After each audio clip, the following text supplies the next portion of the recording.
መከፋፈሉን ትተን ለምን ሁላችንም የሚጠቅመንን አንማማር? መከፋፈሉ አይጠቅምም እላለሁ ይላል ወንድማችን አቡ አሚራ።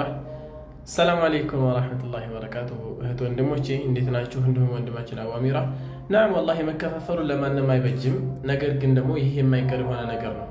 ይህ ብሎ ማለት ግን አሁንም ለሚከፋፍሉን ነገሮች ለመከፋፈል የሚያበቁን ነገሮች ወጥረን መስራት ማለት አለብን ማለት አይደለም።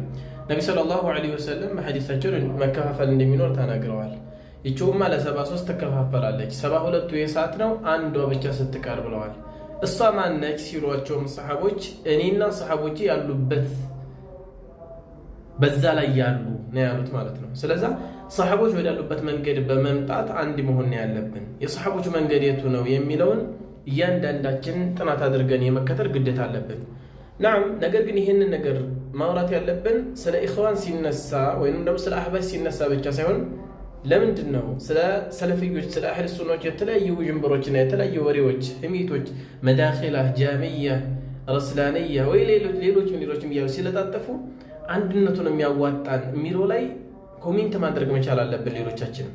ናም የአህል ሱናዎች ሲነሳ የሚከፋፍል በማይመስል መልኩ ጸጥ ማለት ወከዛሊካ ስለ ኢኽዋን ተሕዚር እዛውም ስለ ጥመት አንጃ በአግባቡ ተእሲሱ ከመሰረቱ በጥመት ላይ ያለን አንጃ ማጋለጥ መቼም ቢሆን የአንድነትን መጥራትና ልዩነትን መፈለግ እንዳልሆነ እንድትገነዘቡ ፈልጋለን። ይህንንም ስናደርግ ደግሞ ለኢዝሃሪ ልሐቅ ነው፣ ሐቅን ግልጽ ለማድረግና ደግሞ ባጢልን ደግሞ ለማንኮታኮት ሲባል ነው፣ ህዝብንም ከጥመት ለመጠበቅ ሲባል ነው።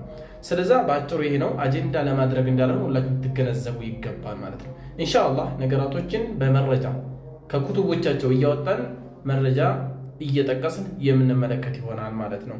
ከማ ቃለ አላህ ወኢን ዑድቱም ዑድና። ሰላሙ አለይኩም ወረሕመቱላሂ ወበረካቱ።